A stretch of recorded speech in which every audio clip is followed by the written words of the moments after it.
ஈடேறும் நன்னாடிது.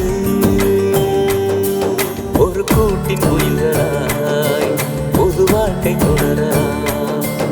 இந்த ஆரம்பமும் இந்த ஆனந்தமும் அந்த இறைவன் கொடுத்ததே. இதுவரையில் எதுவுமின்றி எழுதாத காவியம் ஈடேறும் நன்னாடிது.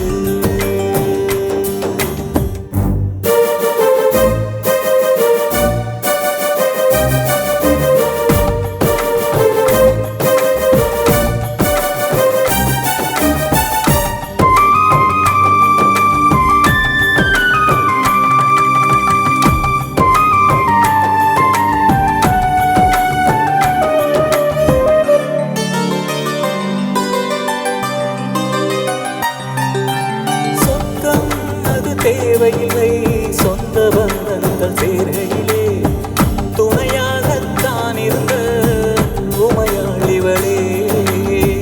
ஒரு கோடி துன்பங்கள் வந்தாலும் கலராமல் சுமை தாங்கி போலிருந்த மனையாளிவளே.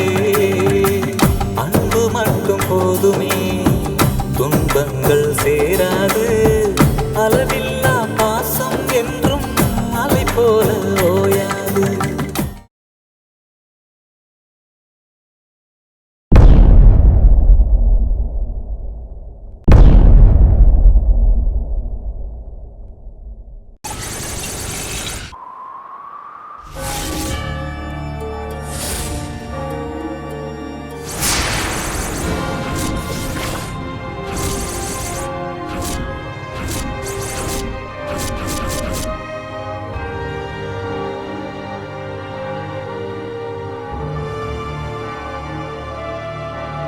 நான் ஏன் இங்க வந்தேன்னு மத்தவங்க யோசிக்கலாம். ஆனா உனக்கு தெரியும் சாமி, உனக்கு மட்டும்தான் உண்மை தெரியும். வேற யாருக்குமே தெரியாது. என்னாலயும் யாருக்கும் புரிய வைக்க முடியல. இதே மாதிரி ஒரு கோயில்ல வச்சுதான் அந்த பொண்ணு மேரிய நான் முதல்ல பார்த்தேன்.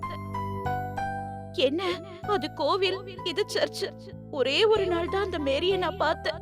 அந்த பொண்ணை நான் ஏன் சந்திக்கணும் எனக்கு அப்ப தெரியல சாமி. ஆனா நான் இன்னைக்கு உயிரோட இருக்கேன்னா அதுக்கு காரணமே அந்த மேரி தான் சாமி. நீதான் அந்த மேரி உருவத்துல வந்து என் உயிரை காப்பாத்தி இருக்க. நான் முன்ன பின்ன இந்த மாதிரி சர்ச்சுக்கெல்லாம் வந்ததே இல்ல. இன்னைக்கு ஏன் வந்திருக்கேன்னா நான் சொல்றத யாருமே நம்ப மாட்டேங்கிறாங்க. உலகத்துல கொடுமையான விஷயம் நாம யாருன்னு மத்தவங்களுக்கு புரிய வைக்க முடியாம போறது. ரொம்ப கஷ்டமா இருக்கு சாமி. என்னை காப்பாத்தின அந்த மேரியோட ஆத்மா சாந்தி அடையணும். அவங்க அம்மா பாட்டி எல்லாருக்கும் நீதான் சாமி துணையா இருக்கணும். ஆனா ஒண்ணு சாமி, நீ செத்து போன 3வது நாள் மறுபடியும் உயிரோட எழுந்து வந்தேன்னு சொன்னாங்கல்ல, அப்போ உன்னை எல்லாரும் ஏத்துக்கிட்டாங்கல்ல. அதே மாதிரி என்னையும் எல்லாரும் ஏத்துக்கணும். நான் கோகிலாதான்னு எல்லாரும் நம்புற மாதிரி நீதான் பண்ணணும். அதான் என்னோட வேண்டுதல்.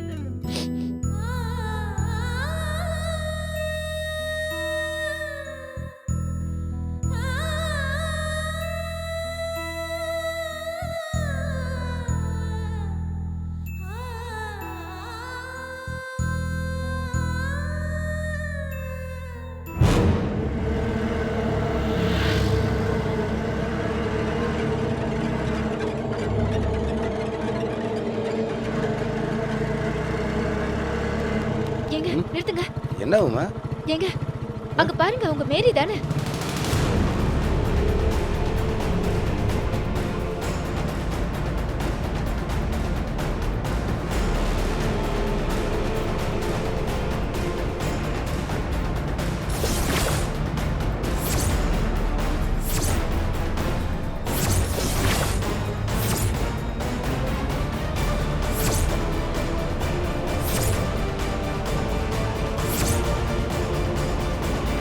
என்னங்க கன்ஃபார்மா உங்க மேரியே தான். ஆமா உமா, கண்டிப்பா அவ மேரியே தான். ஏங்க அவங்க கோகில் அக்காவா இருந்தா எதுக்குங்க சர்ச்சுக்கு வர போறாங்க? உங்களுக்கு ஞாபகம் இருக்கா? அவளால சண்டே மட்டும் சர்ச்சுக்கு போகாம இருக்கவே முடியாதுங்க. அவளுக்கு நம்ம பாதுகாப்பு கொடுத்து வச்சிருக்கும் போது சர்ச்சுக்கு போறான்னு சொல்லி தாமரை கூட வீட்லயே பிரேயர் பண்ணட்டும்னு ஜீசஸ் படம் வாங்கிட்டு வந்து கொடுத்தான்ல. ஆமா உமா, அப்புறம் எதுக்கு இன்னும் நான் தான் கோயிலான்னு சொல்லி நம்ம எல்லாத்தையும் நாடகம் மாடி ஏமாத்திட்டு இருக்கேன். கரெக்டாக சர்ச்சுக்கு வந்து ப்ரேயர் பண்ணிட்டு நம்ம எல்லாத்தையும் நல்லா குழப்பிட்டு இருக்கா. நம்மளை பார்த்தா என்ன அவள் முட்டாளுமே நினச்சிட்டு இருக்காளவ. அதுதாங்க எனக்கு ஒரே குழப்பமா இருக்கு. எனக்கு என்னமோ அந்த டாக்டர் சொன்ன மாதிரி அவ கோகிலாக்காவை பத்தின எல்லா விஷயத்தையும் கேட்டு கேட்டு அந்த வாழ்க்கை மேல ஆசையை வளர்த்துக்க ஆரம்பிச்சிருக்கா. இந்த மாதிரி ஒரு வாழ்க்கை கிடைச்சா நல்லா இருக்கும்னு இப்ப இந்த வாழ்க்கைய வாழணும்னு ஆசைப்படுறான்னு நினைக்கிறேன். உருவமா இப்பயும் அவளை கையங்கள பிடிச்சி என்னன்னு கேட்க. இல்லங்க, வேண்டாங்க. இப்ப நம்ம கிட்ட எதுவும் பிரச்சனை பண்ண வேண்டாம். அப்படியே கேட்டாலும் என்ன பதில் சொல்லுவா? இல்லங்க, நான் கோகிலா தான். மேரிக்காக சர்ச்சில் வேண்டிக்க வந்து நம்ம காதுல பூ வைப்பா. அந்த மேரி நல்லா கதை எழுதுற பொண்ணா இருப்பான்னு நினைக்கிறேன். கொஞ்சம் கூட சுவாரஸ்யம் குறையாம நாம விட்ட கதையில இருந்து அவ தொடர்ந்து போய்கிட்டே இருக்கா பாருங்க. இது பாருங்க, இன்னும் 2-3 நாள் தானே. நாமளே பேசி அவளை அவ வீட்டுக்கு அனுப்பி வச்சிருவோம். இப்ப அவ நம்ம பாதுகாப்புல இருக்கா. நம்மள நம்பிதான் அவளோட அம்மாவும் பாட்டியும் விட்டுட்டு போயிருக்காங்க. இந்த நேரத்துல நம்ம ஏதாவது பண்ண போய் அது விபரீதம் ஆயிடக்கூடாதுங்க. நீங்க வாங்க, நம்ம முதல்ல இந்த இடத்த விட்டு கிளம்பலாம்.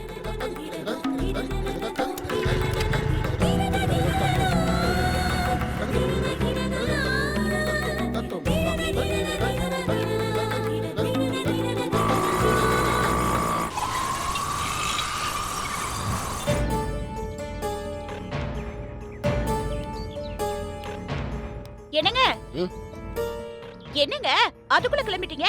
உங்களுக்காக தான் நான் அவசர அவசரமா சாப்பாடு ரெடி பண்ணி எடுத்துட்டு வந்தேன். இந்தாங்க. சாப்பாடு வேணா ஒண்ணு வேணாம், ஓ வேலை இப்ப. ஐயோ என்னங்க என்னங்க ஏய் விடு. ஏங்க ஏங்க என்னங்க இப்படி கோவப்படுறீங்க? ஏங்க இப்ப வரைக்கும் உங்களுக்கு நான் தான் கோகிலான்னு ஒரு நிமிஷம் கூட தோணவே இல்லையாங்க? ஒரு நிமிஷங்க. என்னங்க உங்களுக்கு ஞாபகம் இருக்கா? உங்களுக்கு டிஃபன் பாக்ஸ் கொடுக்க நான் வரும்போது அப்படியே நான் கால் தவறி கீழே விழும்போது நீங்க என்ன அப்படியே தாங்கி பிடிச்சிங்களேங்க. ஏங்க கொஞ்சம் வாங்கல.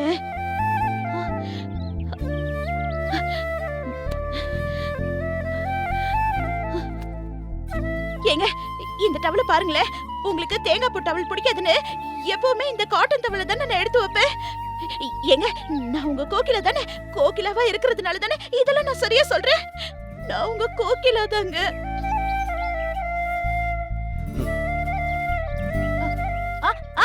ஏங்க உனக்கு அடிக்கடி மூக்கு மேல கோவம் வருதுன்னு சொல்லிட்டு என் மூக்கு பிடிச்சு இப்படி இப்படி ஆடிக்கிட்டே இருப்பீங்கல்ல, ஞாபகம் இருக்காங்க?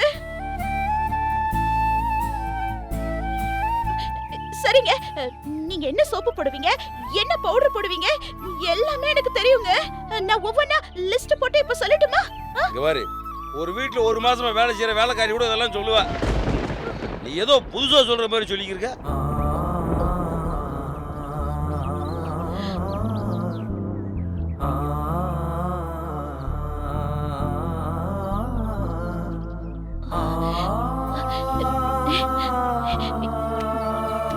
என்னங்க ஒரு தடவை கரண்ட் கட் ஆனப்ப நான் என்னன்னு பாக்குறதுக்காக இந்த பாக்ஸ்க்குள்ள கைய விட்டேன்ல, அப்ப கூட எனக்கு ஷாக் அடிச்சிருச்சு.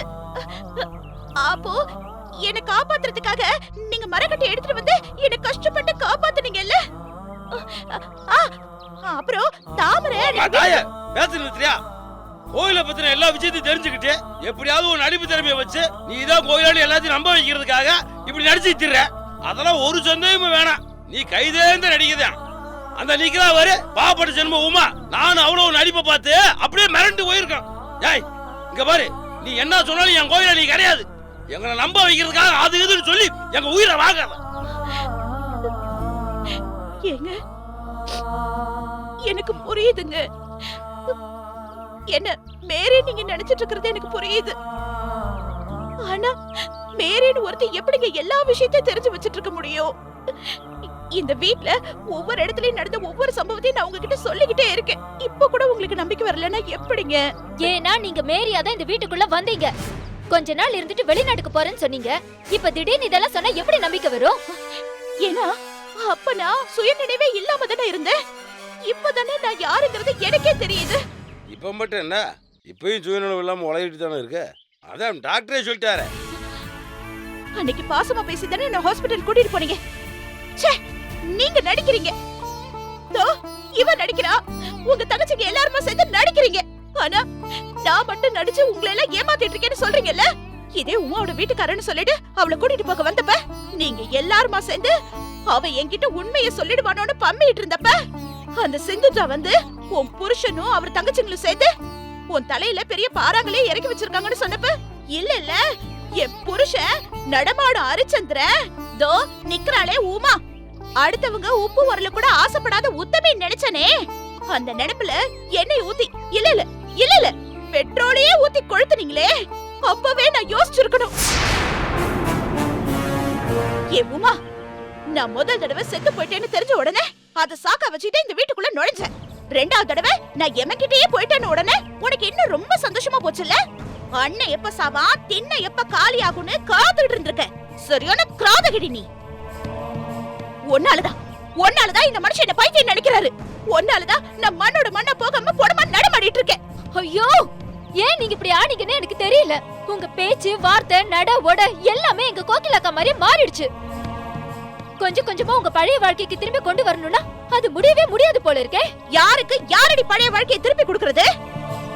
குப்பையில கிடந்தவன் நீ, ஒண்ணுத்துக்கு லாய்க்கு இல்லாம இருந்தவன் நீ, புருஷன்னு சொல்லிக்க தைரியம் கூட இல்லாம வேலைக்காரி மாதிரி வீட்டுக்குள்ள சுத்திட்டு இருந்தவன் இப்ப வீட்டோட சாவி கொத்த வாங்கிக்கிட்டு நல்லவ மாதிரி எனக்கு காரியம் பண்ணிட்டு இப்ப சந்தோஷமா இருக்கல்ல. இங்க பாரு, ஏதோ என் குழந்தைய காப்பாத்துற பாவத்து கத்தை உன்னை எங்க வீட்டுல தங்க வச்சிருக்கான். ஆனா நீ திருந்துற மாதிரியும் மாறுற மாதிரி எந்த அறிகுறியும் இல்ல. நல்ல சூறாவளி காத்து மாதிரி இங்கிலீஷ் பேசிக்கிட்டு பெரிய குடும்பத்துல பிறந்த நீ உன் கல்யாணத்துல பிரசிடண்ட் ஒண்ணு அடுத்த தாலியில பங்கு போட வந்திருக்க. இதெல்லாம் என்ன புத்தி? உன்னால ஒவ்வொரு நாளும் ஒரே ரோதனையா போச்சு. இப்ப எனக்கு புரிஞ்சு போச்சு, எல்லாமே நல்லா புரிஞ்சு போச்சுங்க. ஏன் நீங்க என்ன ஏத்துக்க மாட்டேங்கிறீங்கன்னு எனக்கு நல்லாவே புரிஞ்சிருச்சு. ஏன்னா அதுக்கெல்லாம் காரணம் இந்த கரகம் பிடிச்சவதான், இவ மட்டும் இல்லனா.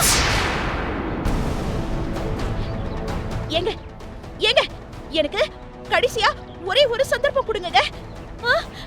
உங்களை நான் கையெடுத்து கும்பிட்டு கேட்டுக்கிறேங்க. எனக்கு நல்லா தெரியும், உங்ககிட்ட நான் ஒரு சில விஷயங்கள் சொன்னேன்னா நான் தான் உங்க கோகிலான்னு என்ன நீங்க உடனே ஏத்துக்குவீங்க. ஏங்க ஒரு 5 நிமிஷம் என் கூட கொஞ்சம் தனியா வாங்கல. என்னங்க ஏங்க இப்படி யோசிக்கிறீங்க? எத்தனை நாள் நம்ம தனியா இருந்திருப்போம், எத்தனை நாள் நம்ம சேர்ந்து ஒண்ணா இருந்திருப்போம். நான் உங்க பொண்டாட்டிங்க, என் உடம்பு உசுறு இது எல்லாத்தையுமே உங்களுக்காக வச்சு வாழ்றவங்க. உங்களை தவிர வேற எதுவுமே எனக்கு யோசிக்க தெரியாதுங்க. நான் உங்க கோகிலாங்க. என்னங்க ஒரு 5 நிமிஷம் கொடுங்க, என் கூட கொஞ்சம் தனியா வாங்க. நான் கோகிலா தானே உங்களுக்கு கண்டிப்பா நான் புரிய வச்சிருவேங்க.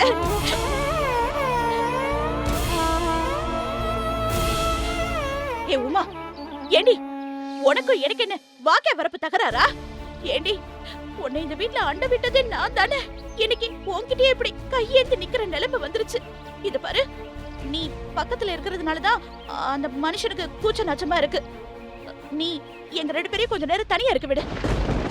அடுத்த நிமிஷமே நான் தான் கோகிலான்னு அவர் தெரிஞ்சுக்குவாரு.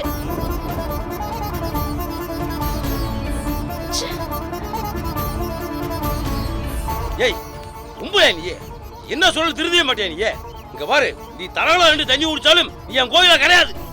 இங்க பாரு, இதுக்கு மேல உன் மூஞ்ச நான் பாத்துட்டு இருந்தா செத்து போன கோயிலா மேல எனக்கே வெறுப்பு வந்துடும்.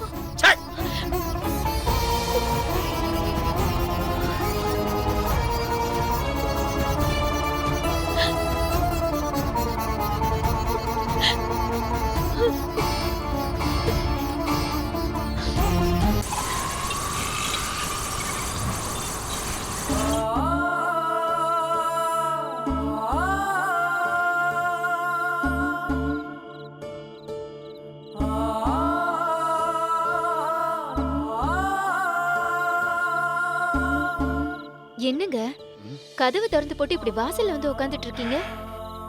இருக்கட்டும், இன்னும் நீ தூங்கலையா? இல்லங்க, கண்ணுக்கும் இமைக்கும் நடுவுல என்னமோ உறுத்திட்டே இருக்குங்க. எப்படிங்க என்னால கண்ணு மூடி தூங்க முடியும்? சரி, அகலியா பாப்பா தூங்கிருச்சா? அவ அம்மா அம்மான்னு அந்த மேரிய கட்டி அணைச்சிட்டு தூங்கிட்டா. அவளும் அகல்யாவோட தூங்கிட்டான்னு தான் நினைக்கிறேன். சரி, நீயே ஒரு மாதிரியா இருக்க? தெருவுல பிச்சை எடுத்துக்கிட்டு இருந்து ஒவ்வொரு வேளையும் எச்சிலை பொறுக்கிக்கிட்டு தினமும் கஞ்சும் கூழும் குடிச்சிட்டு இருந்தவனுக்கு திடீர்னு வாழ்க்கையில ஒரு திருப்பம். லாட்டரியில கோடிக்கணக்குல பணம் வந்து பெரிய மாளிகை வீடு கிடைச்சுதான். 4-5 காரு, வேலை செய்ய வேலைக்காரங்க, இப்படி சுகபோக வாழ்க்கை அமைஞ்சுதான். இதெல்லாம் அனுபவிக்கணும்னு ஆசையா அவன் காத்துட்டு இருந்தப்போ திடீர்னு ஒரு ஆக்சிடென்ட்ல அவனுக்கு கை காலெல்லாம் விளங்காம போயிடுச்சான். பெட்ல படுத்த படுக்கையா கிடந்தப்போ டாக்டர் அவனுக்கு சத்து மாவை கூழ் மாதிரி தான் கரைச்சு கொடுக்கணும்னு சொல்லிட்டு போயிட்டாராம். அவன் அரை மயக்கத்துல நினைச்சு பார்த்தானா, கூழ் என்னமோ பிச்சைக்காரனா இருந்தப்ப குடிச்ச அதே கூழ் தான். என்ன இடமும் கப்பும் தான் வேற.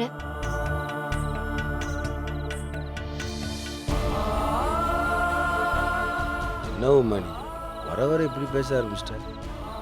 இல்லங்க, எதுவுமே கிடைக்காமலே போயிட்டா அந்த கஷ்டம் மட்டும்தான். ஆனா எல்லாமே கிடைச்சிருந்தோம் இன்னும் நான் ஒண்ணு இல்லாதவளாவே இருக்கிறது தாங்க கஷ்டமா இருக்கு. இந்த நிமிஷம் நானும் அந்த பிச்சைக்கார மாதிரி தானங்க. கடற்கரையில ஒதுங்கி உங்ககிட்ட ஒருவேளை திரும்பி வராம போயிருந்தா எனக்கு இந்த நினைப்பே இல்லாம போயிருந்திருக்கும். இப்போ மறுபடியும் தாலியும் குங்குமமும் கொடுத்து உங்க பக்கத்திலே இருக்க வச்சும் எட்டி நின்னு வேடிக்கை பாக்குற மாதிரி இருக்கிற என்னோட வாழ்க்கைய நினைச்சு பார்த்தேன். அம்மா இங்க பாரு, யாரோ மேரின்னு ஒருத்தி நம்ம வாழ்க்கையும் நம்ம நிம்மதியும் கெடுத்துட்டு இருக்கா. நம்ம ஏன் அதெல்லாம் பொறுத்துட்டு இருக்குண்ணே? மேரி வீட்லயும் மேரியை பிரிஞ்சு எல்லாருமே வேதனைப்பட்டு இருக்காங்க. இதுக்கு மேலே இதெல்லாம் இப்படி விட்டுட்டு இருக்க முடியாதுமா. அந்த மேரியை நாளைக்கு அவங்க வீட்டுக்கு அனுப்பிச்சலான்னு முடிவு விட்டேன் நான். அவையே இப்படி இருக்கான்ட்டு நம்ம எதுக்கு மனசை போட்டு குழப்பிட்டு இருக்கனே? அவ அப்படித்தான் முடிவு வேண்டி நம்ம போயிட்டே இருக்கணும். ஏங்க, இப்ப கூட அவங்க உண்மையான கோகிலாக்காவா இருந்தா என் வாழ்க்கைய பத்தி நான் கொஞ்சம் கூட யோசிக்கவே மாட்டேன். ஆனா இந்த நிமிஷம் நான் உங்களோட மனைவி ஆனதுக்கு அப்புறம் கோகிலாக்கா மாதிரி இருக்கிற ஒரே காரணத்துக்காக யாரோ ஒருத்திக்காக எப்படிங்க ஏன் புருஷனை நான் விட்டு கொடுக்க முடியும்? இல்ல உமா, டாக்டர் ரொம்ப தெளிவா சொல்றாரு. மேரி இந்த வாழ்க்கையை ரசிக்க ஆரம்பிச்சு கோகிலா பத்திர விஷயங்கள்லாம் உள்வாங்க ஆரம்பிச்சு மேரி கோகிலாவாவே இந்த வீட்டில் வாழணும்னு ஆசைப்படுறாளாம். இது சாத்தியப்படுற விஷயமா? அது மட்டும் இல்லை உமா, இதில் நம்ம குடும்ப குழப்பம் மட்டும் இல்லாமல் மேரியோட வாழ்க்கை இதில் அடங்கியிருக்கு. இது அந்த மேரிக்கு புரியவே மாட்டேங்குது. உமா, பெரிய அறிவாளி கூடயும் பேச முடியாது, அதே மாதிரி முட்டாளு கூடயும் புடிவாதம் பிடிக்கிறவங்ககிட்டையும் பேச முடியாது.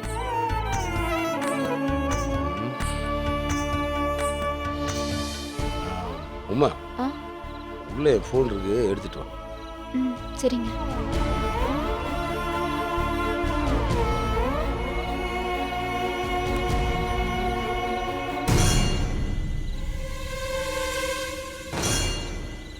இந்தாங்க.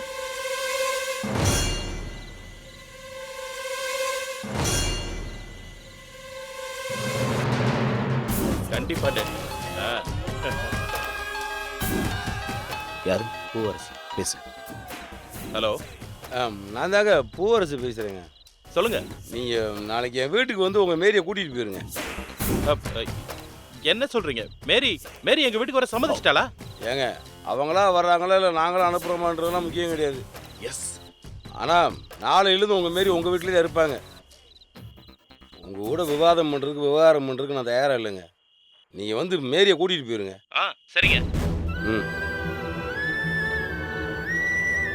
எங்க மேரியால நமக்கு தொந்தரவு தான் இருந்தாலும் உமா, அவங்க அவளுக்காக நீ பரிதாபப்பட்டு பேசாத. அவளால் நம்ம அனுபவிச்ச பிரச்சனையெல்லாம் போதும்.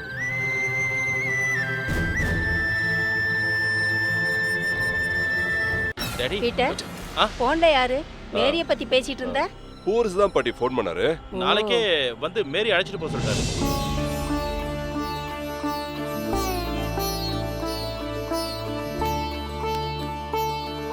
அம்மா, எனக்கு நல்லா தெரியுமா, ரொம்ப நல்லா தெரியும். நம்ம மேரியை எப்படியாவது அவங்க கண்டிப்பா அனுப்பி வச்சிருவாங்கன்னு எங்களுக்கு தெரியும். என்ன சும்மாவா? இப்ப நம்ம போலீஸ் அது இதுன்னு போனோம்னு வச்சுக்கோங்க, அவங்களுக்கு தான் நம்ம அவமானம். எத்தனை நாளைக்கு செத்தோல சொல்லி நம்ம எல்லாரும் ஏமாத்திட்டு இருக்க முடியும்? எவ்வளவு கஷ்டம். இந்த மேரி நம்ம கண்ணுல மண்ணை தூவிட்டு இருந்திருக்கலம்மா. ச்சே. எது எப்படியோப்பா, மேரி நம்ம வீட்டுக்கு திரும்பி வர போறா. அதுவே மனசுக்கு ஆறுதலா இருக்கு. அம்மா, அவளை நாளைக்கு நம்ம போய் அழைச்சிட்டு வந்துடலாம். ஆண்டி, நீங்க எதுக்கு போனோம்? நானும் அப்பாவும் போய் அவளை கூப்பிட்டு வந்துடுறோம். மேரிக்கு பிடிச்சதெல்லாம் சமைச்சு வைங்க, நாங்க போய் அழைச்சிட்டு வந்துடுறோம் அவளை. வேணா பீட்டர், எப்படியோ உன் மேல மேரிக்கு கெட்டவங்கிற நினைப்பு வந்துருச்சு. அது கல்யாணம் பண்ற சூழ்நிலையில உருவாகி இருந்தாலும் இப்ப அது அவளுக்கு ஆழமா வேரூனி போயிடுச்சு. மறுபடியும் மேரி மிஸ் பண்ண நாங்க தயாரா இல்லப்பா. நாளைக்கு அவளை அழைக்க நாங்களே போறோம். ஆமாமா, நாம போறதுதான் சரியா இருக்கும். ரெஜினா சொல்றதாப்பா கரெக்ட். நாங்களே போறோம். இல்லம்மா, அந்த வீட்ல மறுபடியும் யாராவது ஏதாவது ஒரு பிரச்சனையை பண்ணுவாங்க. ம். நீங்க லேடிஸ் தனியா போனீங்கன்னா உங்களால ஃபேஸ் பண்ண முடியாது. நான் வரலனா கூட பரவாயில்ல, வீட்டுல கூட்டிட்டு போங்க, அதான் பெட்டர். பீட்டர், ஆனா நீ அங்க வந்து தேவையில்லாம பேசி பிரச்சனை பண்ணக்கூடாது. அவங்க ஏதாவது பேசினாலும் நாம தான் பொறுத்து போகணும். கண்டிப்பா பாட்டி, இது மேரியோட லைஃப் பிரச்சனை இல்லையா? நான் ரொம்ப கேர்ஃபுல்லா இருப்பேன். சரிப்பா.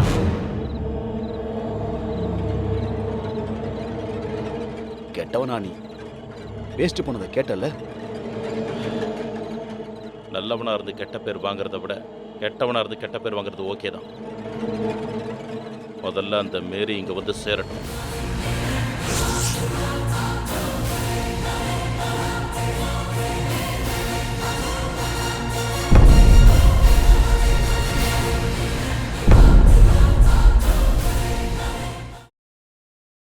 இவன் ஏன் பிள்ளை? இவனை யாரும் பங்கு போடுறதுக்கு உரிமை கிடையாது. இது அந்த ஆத்தாவுக்கும் சேர்த்துதான் சொல்றேன். என்னங்க இந்த பொண்ணு இப்படி சொல்லி